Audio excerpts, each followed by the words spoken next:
السلام علیکم عزیز طلباء و طالبات.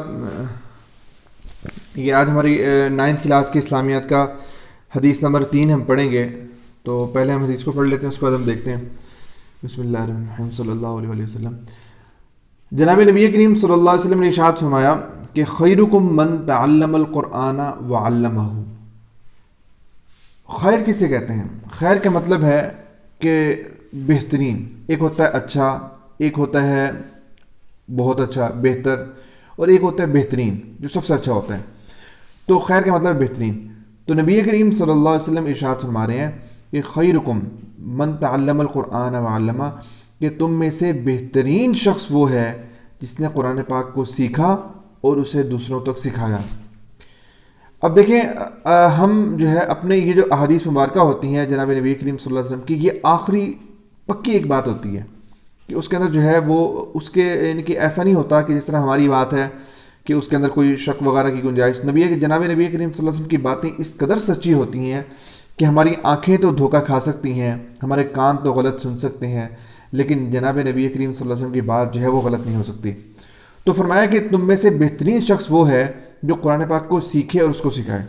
قرآن پاک اللہ تعالیٰ نے ایک ایسی ہمیں بہترین نعمت عطا فرمائی ہے کہ جو قیامت تک آنے والے انسانوں کے لیے نبی کریم صلی اللہ علیہ وسلم کا ایک معجزہ ہے، اور قیامت تک آنے والے انسانوں کی کامیابی اور نجات کا واحد وہ راستہ ہے، ایک اکیلا یہی راستہ ہے.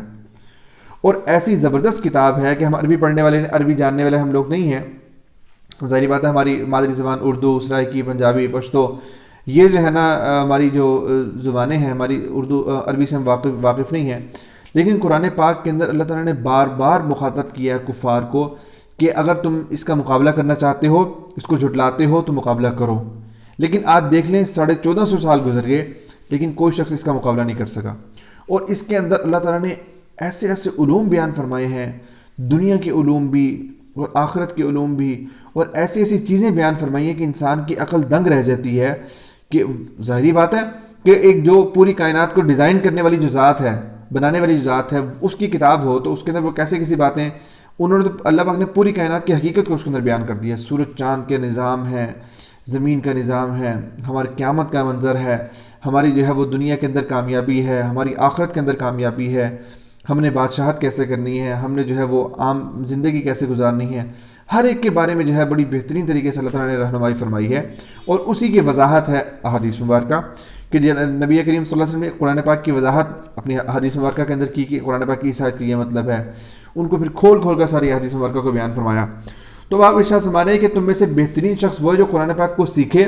جب قرآن پاک سب سے بہترین کتاب ہے تو انڈرسٹوڈ بات ہوئی نا کہ جو اس کو سیکھنے والا ہوگا وہ بھی سب سے بہترین ہوگا، اور پھر اس کو آگے سکھائے، یہ سب سے بہترین ہے.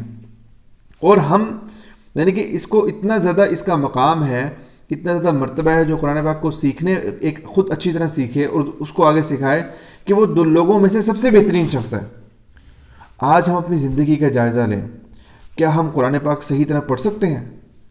ہمیں جو ہے وہ قرآن پاک کا صحیح مطلب اور صحیح جو اس کا مقصد ہے، جو صحیح حق ہے، وہ تو یہ ہے کہ ہم اس کو ترجمے کے ساتھ، اس کا معنی، اس کا مفہوم وہ سارا سمجھ کر ہم پڑھیں اور اس کو اپنی زندگی کے اندر اس پر عمل کریں.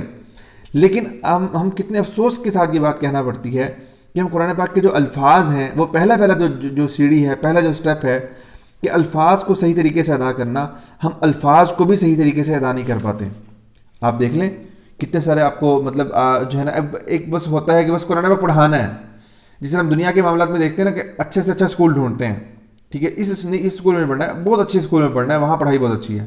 لیکن قرآن پاک کے معاملے میں ہم اتنی لاپرواہی کرتے ہیں، بس قرآن پاک پڑھنا ہے، جیسے کیسے پڑھنا ہے، غلط ملت پڑھنا ہے، اس کے نا تلفظ کی رعایت کرنی ہے، کچھ بھی کرنا ہے، وہ اس کے کوئی بھی وہ جو ہے نا کسی چیز کا خیال نہیں کرنا، بس ایک دفعہ پڑھ لیا، بس ناظرہ پڑھ لیا، ختم ہو گیا، اور اس کے بعد پوری زندگی اس کو اٹھا کر ہی نہیں دیکھا.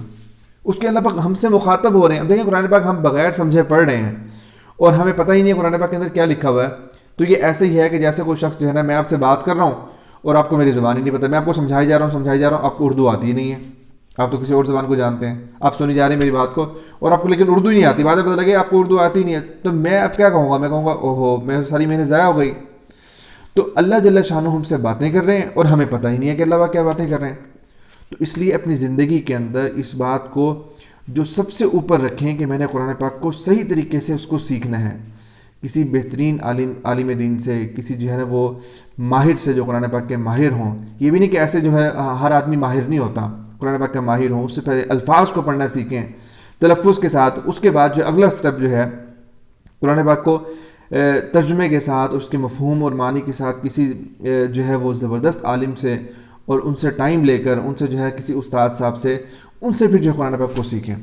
تو اس طرح ہم جو ہے، اور پھر جب ہم سیکھ لیں اس کو پھر ہم اوروں کو سکھانا شروع کریں، تو اس طرح ہم لوگوں میں سے سب سے بہترین شخص بن سکتے ہیں. جناب نبی کریم صلی اللہ علیہ وسلم کے فرمان کے مطابق اس حدیث کے اندر میں بھی شامل ہو سکتا ہوں، آپ بھی شامل ہو سکتے ہیں. تو یہ فرمایا کہ خیرکم من تعلم القرآن وعلمہ. تعلم کا مطلب سیکھا، علمہ کا مطلب سکھایا. تو یہ انشاءاللہ آپ کو بات سمجھ میں آئی ہوگی. تو اس میں مزید کوئی بات آپ نے پوچھنا ہو تو کسی رائے کا اظہار کرنا ہو تو کمنٹ سیکشن میں ضرور کیجیے گا. بہت شکریہ.